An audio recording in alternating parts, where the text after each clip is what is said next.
Hi, it's Fias Taro. Hello, Capricorn placement. So, this is your mid-December love reading. Okay, so syempre before tayo mag-start, kung hindi ka pa nakakapag-subscribe, please to subscribe and hit the notification bell para lagi po tayo maging updated sa mga mangyayari pa lang. Okay, and yes, don't forget na mag-follow sa atin pong FB page. Okay, and kung may tanong po pagdating sa private reading, you can message me sa akin pong FB page for more info. Okay? And yes, if you're interested na magpa-reading sa aking friend, lagi naman po yung open, yung kanyang FB page na Perception of Light. Okay? And yes, don't forget to follow na rin. Thank you! And yeah, regarding naman sa ating Evil Eye bracelet, the all-in-one Evil Eye bracelet, this is available in red and black. Okay? So if you're interested, message lang po sa akin pong FB page for more info. And syempre, pagdating din dito sa ating Evil Eye ring. Okay, so yan. So, kung may tanong din regarding this is limited lang ang slot nito. Message lang po sa atin pong FB page for more info rin. Okay, pauna ka na lang dito kasi ang dali nitong maubos. Yeah. Okay, so yeah, Capricorns. Who is the person on your mind? Capricorn. So, diba? Capricorn, Sun, Moon, Rising, and Venus. Okay? Anong meron sa person mo? The Six, okay. The Six of Cups in reverse. Oh! And the Three of Swords. They're bitter. This is your past person. Still hurting. Still hurt. Still bitter. Still sad. No? Itong taong to, pwedeng nagkaroon kayo ng third party. Ha?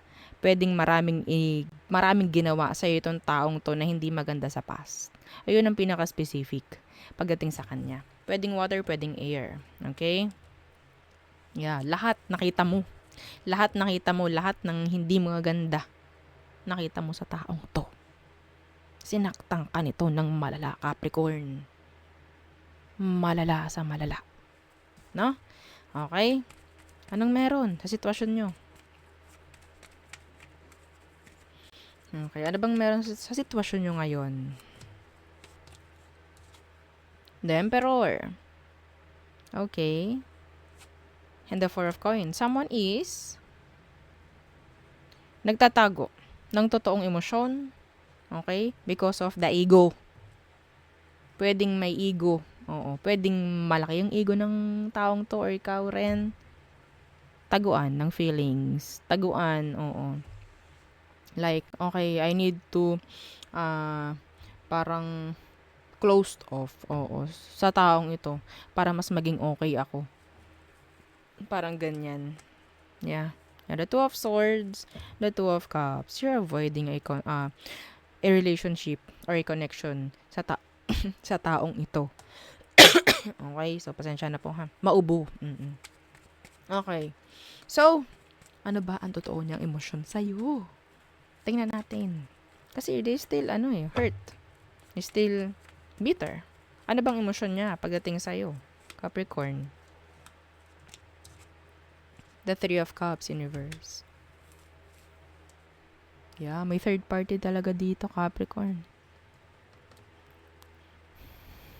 The Three of Cups in reverse and the Two of Swords. So they're avoiding you. They're avoiding reconciliation. They're avoiding connection. Pareho kayo, I guess. So siguro, itong taong to, kahit sabihin nating sinaktan ka, nasasaktan rin siya sa sitwasyon ngayon, nagmamatigas. No? Mapababae, mapalalaki. Nagmamatigas itong taong to.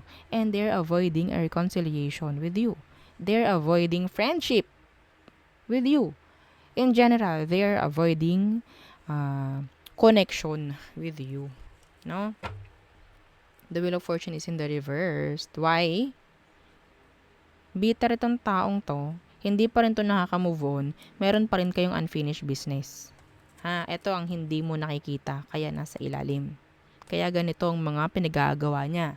Ganito ang mga pinapakita, mga nararamdaman niya ngayon. Okay, the Fool. Itong taong to sabihin nating takot mag-umpisang muli. Yes.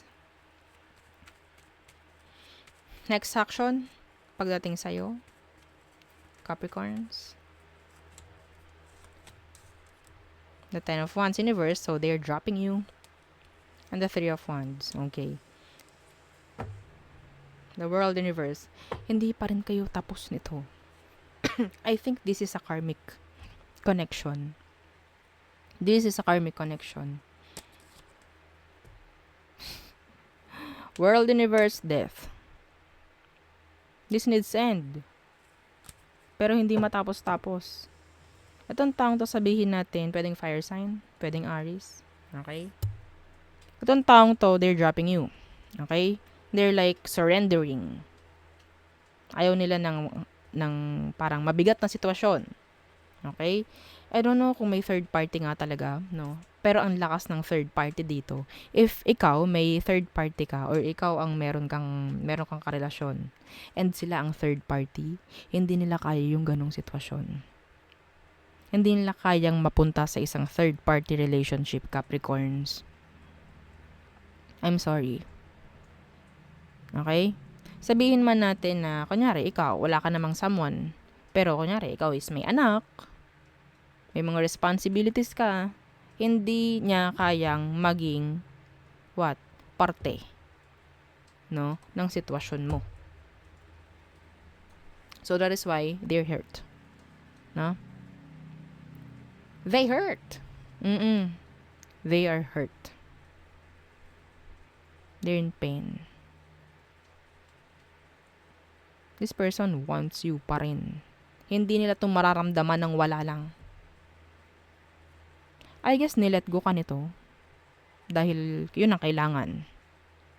Yun ang dapat. Pwede maging vice versa ang reading, don't worry. Yeah, see? Meron ditong lies, meron ditong unclear. So that is why. So I guess itong taong to pagdating sa'yo, ang sitwasyon ninyong dalawa para sa kanya malabo. No? Malabo. Pero hindi pa rin to nakaka-move on sa'yo, Capricorn. Hindi pa.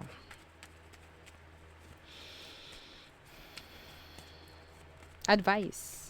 Some of them, they're still waiting for you. Yeah. Yeah. You're still waiting. Daydreaming na nagkasama kayo, walang gulo, like that.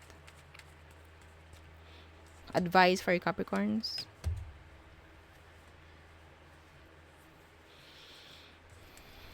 The Empress. So we have a pair. The Empress and the Queen of Coins. Focus on yourself. Focus sa kung anong meron ka ngayon.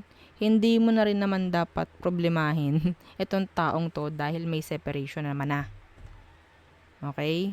Ito, ang nakikita ko rito is, hindi mo na rin kailangan na kumunik.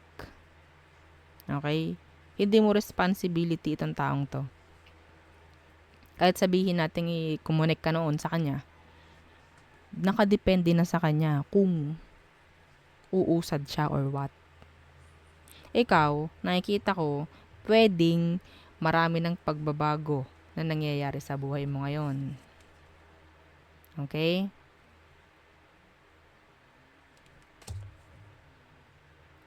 Ito ha.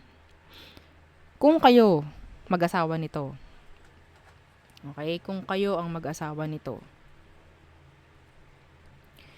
Pero, ang nagiging dahilan ng issue is yung pataasan ng ego nyo.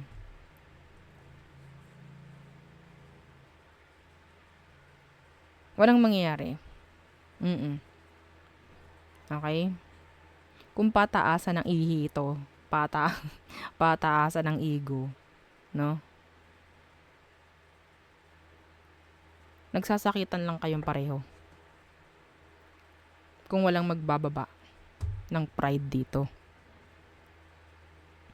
Yes. Kung walang third party, ha? Pataasan lang kayo ng pride. Pataasan lang kayo ng ego. You're holding back to each other. See? The Emperor, the Empress, the Four of Pentacles, this is holding back. Like, bahala ka sa buhay mo. Parang ganun. Hindi nyo nakikita kung kayo may anak. May mga sitwasyon dito na pwedeng nadadama yung mga anak niyo. May mga nadadamay na tao, imbis na kayo lang, nakakadamay kayo. Oo. Di bale kung kayo lang. Pero may mga nadadamay dito. Sabi ko nga, kung may mga anak kayo, apektado sila. So, mas maganda na isipin rin natin yung mga nasa paligid. No? Okay? Hindi yung tayo lang. Hindi lang naman kayo yung dalawa yung buhay. 'Di ba? Wag niyo nang ipagdamot yung reconciliation sa isa't isa. Okay? Kung kayo mag-asawa nito, may chance pa. May chance pa na maayos to. Yes. Kailangan lang may magbaba ng ego. Pero, kung ito nga is may third party, just go on with your life, Capricorn. Itong kung sino man ito na ginawa mong third party, parang siya na lang din nga yung bahala sa sarili niya. Okay? Si Three of Wands, this is like a new beginning din naman. Okay? So, they're like manifesting new things in their life. Okay? So, ang pakikipag-communicate, 0% na dapat. Oo. Para wala nang issue pa. Okay? So, tayo tumungo na sa all signs for Aries. Aries through Pisces. Okay. Aries. Okay. They love you. Yeah. Taurus. Bored. Gemini. Conflicted. Juggler. Cancer. They're happy. Leo. So, wala silang may offer sa'yo. Virgo. They're open. They want you, some of them. Libra. No communication coming from this Libra. Scorpio. They're cold in the touch. Sagittarius. There's codependency. Okay? But yeah, they want you. They like you. They need you. Capricorns. Kinakalimutan ka na ni Capricorn. Aquarius. So, nagiging balance lang si Aqua. Tama lang ang ginagawa din niya. Pisces. They want your attention. Pwedeng may pagkamakasarili din to. Si Pisces pagdating sa'yo. Okay, so there. Yun ang ating reading for you. Capricorn placement. So, thank you. Bye.